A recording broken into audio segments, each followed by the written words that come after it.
Hey guys, today I'm covering the Battle of Bywater, which was a 2-day event hosted at the Mix Bar by Mr. Liam from the Last Alliance of Noobs and Men himself. So how I'm going to go about this is I'm going to cover the structure of the event, and then I'm going to discuss the army list I bought, and I'll play the videos I took throughout the day, and I'll do sort of like a post review of the games that I had. Day one was 3 rounds. We got there just in the nick of time. And yeah, so we had 3 rounds and we went out to lunch for a nice Korean place. And afterwards we all went out to the Pineapple Hotel for dinner and drinks. Day 2 we were a bit dusty and it was another 3 rounds. And we ended up having some interesting spots on the podium, which was very, very good and very fun, and I'll let you know where I came towards the end of the video. Okay, so quickly I'll discuss my army that I bought. My general was the Witch King. He was fully yoked. He had 16 will, 3 might, 3 fate, the crown, a horse, and a Morgul blade. I also had 2 Barrow Wights and 2 Spectres. And an Orc Captain. So the Orc Captain was leading 5 Orc Warriors, a couple Sword and Shield, 3 Spear and Shield. The Witch King was leading 12 Orcs with 6 Sword and Shield, 6 Spear Shield. The Barrow Wights were leading identical warbands of a Barrow Wight, Spectre, and 3 Orcs with Sword and Shield, 2 Orcs Spear and Shield, 1 Orc with Banner and Shield, and then 2 Orcs with bows, and 3 Orcs with 2-handing weapons, and they were identical, so 2 lots of those. I had a total of 45 models in my army. Lots of bodies, lots of potential with the Witch King there. And yeah, I ended up doing alright in some games. The Witch King definitely went off. In my practice game, I bladed a Balrog with the use of some might. I did the 2 wins that I needed to do and got a Balrog. I got the Dragon Emperor, I've got Elendil, and yeah, I just went off with the Morgul Blade, which is quite impressive, but I think I struggled when I didn't have a lot of damage dealing troops, so even though I was dealing with characters and stuff like that, I didn't really have a lot of push to sort of break their army and get on to objectives and everything like that, so I think that's where like a monster or a Gulliver or a Birder or something like that would come in handy. Okay, game 1 against the awesome Dave Thompson and his mix of Azor's Hunters and Azor's Legion. You're playing Dog Dog, right? Yep. And Dark Powers, and then Angmar. Witch King, fucked on the ward. Had to spend might to do it, but we got rid of it, so nice. Dave's gonna shoot. Okay, so engage. Got the spider with the captain. Coming around, got bats and stuff to deal with. Lingering, got an archer. Protecting some shit here. Bogs down to 4, and then I've got I got 2 berserkers with Orc Warriors. Luckily rolling 6s. I won that fight there too. Luckily, because of the 2-hand. Finball got 2, and yeah, so the trade-off is a lot more points to my not as many points. So that's pretty good to me so far. Alright, we'll keep going. So paralyzed there with that guy, came around, charge there. Got blocked, but didn't get any effects from that. And Dave's come around to try and stop my outflank. And yeah, we're just all engaging up here. Models both got around in combat, which is cool with me. Yeah, it's not a charge. That's it.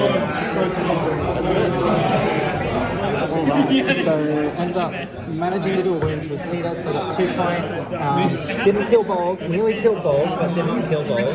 Yeah, that was it. So we both got a banner, so we got 1 each for a banner, and I got a win for the leader. So there's 2-1 victory to Angmar, which is awesome. Hey, round 2 against the Dragon Emperor, did a compel on him, drew out a point of will on the Dragon Emperor, which is good. And yeah, just moving up, we are doing capture and control, so 5 objectives. Paralyze the Dragon Emperor. engaging rounds, spent our move off, so yeah, we'll just got the Dragon Emperor with a piercing striking captain. Awesome. Even though I got rid of the Dragon Emperor, we ran out of time because both of our armies are grinding armies, so yeah, and he was just in the better position. I didn't get to break through fast enough, so 9-1 in the Eastling's favour. Awesome. So Angmar versus the Legendary Legion, second horde, Grand Army of the South. So yeah, we're playing Retrieval, so objective there and that objective to get, so it's going to be a good match, I reckon. So let's see how we go with courage, shenanigans and all that on the Mummak. Alright, Mummak got priority, called a big move, cancelled my move, so called a big march. Skilled about 10 orcs and knocked the Witch King prone. I've charged with both Spectres, passing the courage with the Harbinger. I'm counter-charging his hard rated charges. I bought this one forward with the Spelllight, and I've got a Captain in combat there. So, yes, we will see. Right, I've been crushed. Got one of those minors, but yeah, just thoroughly close to breaking. So, we'll see how we go.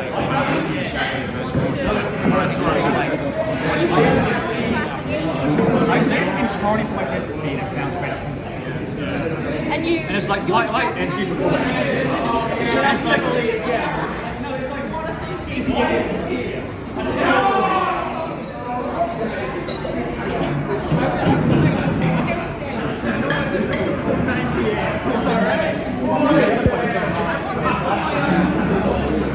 Oh my god! Oh my god! Okay, round 1, day 2, we're up against my buddy Reese, and he's got his last alliance. Very cool army. So Hidden, Elendil, and Erestor. So yeah, going up with the elves. Very spicy list. We are playing Run to the Middle, seize the prize. So I got priority, so I sent everything forward, marching on up. Spreading out a bit more than I did yesterday, but we'll see how that ends up looking. I ran up and tried to grab the objective, but I rolled 3+ with my Orc Captain, but I did call a march this time, and racing about Phillies next time. Alright, so I dug up the objective, getting the wraparound on the Orcs now. I've lost quite a few, I've still lost, 12, 16 so far, so what's that, 7 off breaking, so yeah, we'll keep going. I also paralysed and killed a lander with the Witch King. Alright, so all my heroes are gone, all out of will. I've got 1 Barrow White holding on, and yeah, we're jumping into combat. Ganked 3 horses so far, so hopefully we can get some wraps and traps. It's the only way I think I'm going to pull out of this half decent. Okay, last game of the day, down at the bottom table with Mr. Alex from Reapers. Eel got his Moria Dragon coming up, so he's got the Moria, the Dragon, Bat Swarm, Warriors, and some Mouth and Morannons and Black Numnorians. Getting tongue-tied because it's the last game of the day. It's a table and we're playing Fog of War. Alright, so got the Dragon Paralyzed on the building still. Lots of attempts to try and revive him, has not revived. Coming around with a rat. Got a Goblin, and just we're playing the kite off here. We're just seeing who will be brave enough to charge first. We'll see how we go. Do have my Harbinger in range now, so and the Dragon's down to courage 1, so it's going to be very frustrating. Yeah. Alright, so an hour and 10 back into the game, and the Dragons hop back up finally, and I've just pushed forward, got some models and some terrain pieces for Fog, chasing down all the Orcs and Numnorians, and got a hiding Batswarm over here, so yeah, now the Dragons turn back on. I'm scared, and the Witch King's only down to 3 will. I got no more Barrow White shenanigans, so it's just yeah, my dice have been awful. But yeah, now that the Dragons turn back on, we're gonna go priority, and it's gonna be a different game. Alright, so I'll play through some lovely fixtures of all the armies whilst we're at it. One thing about the Queensland community is we always bring it with the hobby. We always go above and beyond. Excellent display boards, excellent paint job and minis, and always very, very cool army concepts. So to begin with, what did I really take away? I found that I was running out of time a lot, especially on the objective scenarios. So I would do my thing, like Morgul Blade went off a few times. In my practice game, I got a Morgul Blade off against a Balrog. I got Morgul Blade off against, during the tournament, I got a Morgul Blade off an Elendil, off the Dragon Emperor. There was another model, I can't remember at the moment who I got with the Morgul Blade, but there was another model in another game that I bladed. And yeah, so the Morgul Blade went off, but I found that even though I had the really good orcs and I had the Terror and I had the all of the basically could play to time if I really wanted to, and I think only out of 3 games I broke, out of 3 games out of the 6 I broke, and out of that only 2 of them were devastating against the War Leader and the Ring Wraiths, where I completely ran away. Otherwise, the other times I held up quite well using my courage, good courage on the Barrow Whites, and also in the War Leader game, the Orc Captain was rolling courage for days.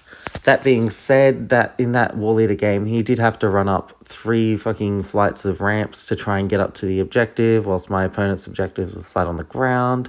And that happened after he did a little bit of a cheeky rearrange of the terrain for his Mulmac. I sort of did suggest maybe we should be asking a TO to do it, but yeah, it's sort of hard when you're on that time limit and you're trying to be a good sport and everything, and you don't really want to contest too much. But next time I think I am definitely going to speak up, because that really majorly affected my sort of tournament result as well, where I could have played to time and tried to get that objective. And if that objective wasn't up where it was, I would have been able to tag it, because I got across the board. I would have been able to finish off his 2 Harad bowmen guarding it, and then I would have been able to pick it up and at least get some points for that, for the relic. So that was another takeaway, is maybe don't be so anxious to call over TO, and then also just be ready to say no sometimes as well. That can be another thing, is especially if it's not in your favor and it's not particularly in the pack, because you're not really meant to touch a tournament terrain, all of that. Otherwise, yeah, I did have a couple bad matchups. With my game against Reese, I did really well to hold the objective and got Elendil down and got him with paralyzed and bladed and everything, and then I grabbed the objective with an orc. There was no might left on the table, and we ended up just having to rely on priorities, and luckily enough for Reese, he got the priority. Arresta was able to gank the orc, and then he was able to block me out, and then the next turn he was able to run away with Arresta and get that objective. I'm not saying it was a bad match, it was a great game, thanks Reese. That was just a bit swingy, that one, just came down to some luck. And the other one was the Dragon Emperor. I finally got the Dragon Emperor and Broadgear, and I was ready to push through and start making some waves and getting into objectives, and it just didn't happen. It just ran out of time. That was the big one where I ran out of time. And then after that, after my minor loss to Reese, I ended up moving on to Mr. Aaron Hart and his Ring Wraiths, and Ring Wraiths do what they do best, the 9 Riders. They run up, they channel, and blow stuff off the table. So I was kissing goodbye my Witch King early on, my banners, everything, and there's really not much you can do to stop it, except send a bunch of Orc Theirs up there, and hopefully you can do some damage. And I was doing damage, I was peeling horses off, I got rid of horses, and I was doing wounds, but they were getting faded, and taking resources, but yeah, just didn't go in my favor, and I think that's where if I had a hitting piece, it may have been a bit different. So I think if I'm going to ever play it again, definitely need some tempo pieces, either a monster or a Gulliver, even just a Warg Chief, just to push some tempo. I know they're not the strongest model, but just to really get that, get the movement in and get the high hits in, and you can go paralyze something from afar and hunt it down with the Warg Chief, etc. Without having to use the Witch King. You can save the Witch King. I don't know if I'd ever take a Morgul Blade again on the Witch King. I did love using it, and I think it was really great. Maybe in maybe in games, like in a game like where it's just like, it's just there as a nice to have. If I absolutely am desperate and I need to push out and, you know, try and gank something and go for that Hail Mary, it does come off. I can attest to that. Strength 4 is not shabby, and having the might as well. You're not, if you're gonna get a big, if you're gonna exchange it for a big model, you're happy to spend the might. So yeah, I think the only other thing I'd do is, if I was running so many models, the only other way I think you could really push the tempo, make the tempo better, was maybe run a shade. Yeah, so the Angmar list that took out the tournament did end up running a shade and did very, very well. So yeah, I've learnt my lesson now. I think the 45 orcs was great. It was 15 above the average at the points levels for 650, but it just ended up being too many because I was just timing out my games. And also you can get to a point where there are potentially too many bodies to know what to do with. For me personally, that wasn't an issue because I didn't really have anyone trying to get around from behind. Everyone was quite happy to sit behind in my list, so that was never really a huge issue for me. But it's definitely the lack of killing power and the lack of push. So yeah. Anyway, we'll get into placings next. We definitely want to see who came where. Wooden spoon, that was me. I took the wooden spoon out. Yeah, like I said, it was a combination of bad luck, a few bad matchups, a couple poor decisions on my part, and here we are. And coming in with Best Painted is Mr. J. Hansen, and look at his Mortal display board, absolutely awesome. Ruined Shire, beautiful paint job on all these models, so great job. Fantastic work, Jay. I absolutely love to see it. Third place, Mr. Dean. I actually played Dean in our practice game for the tournament, and I ended up tabling him. So he made a few changes to his list based on that, and I think he learnt quite a few lessons from that game. So good work, Dean. Second place, Mr. Jay Hansen with his Mordor. Jay is an absolutely fantastic player. I'm not surprised to see him in the podium, and he was definitely not content to walk away with just the Best Painted. I'm looking forward to your tournament in September, Jay, so I'll see you there in Toowoomba. Erin Howard took out first place with her beautiful looking Angmar army. Erin's been killing it in the Queensland scene this year, so congratulations, Erin, on your latest tournament victory. An honourable mention goes to Justin, who took out 5th place with 1 major win, 3 draws, and 1 major loss. Goes to show that those draws are worth quite a few points in a 6-game event. Alright guys, thanks for watching. I know it's been a bit of a long one. There's been voiceovers, there's been some shoddy tournament videos, but hopefully you got a bit of a perspective of what I experienced throughout the day and what it was like to go to such a fun day where everyone was just having a great time. So please, if you did enjoy this, please like, subscribe, comment, do what you gotta do, and also check out the Gap Game affiliate links in the description.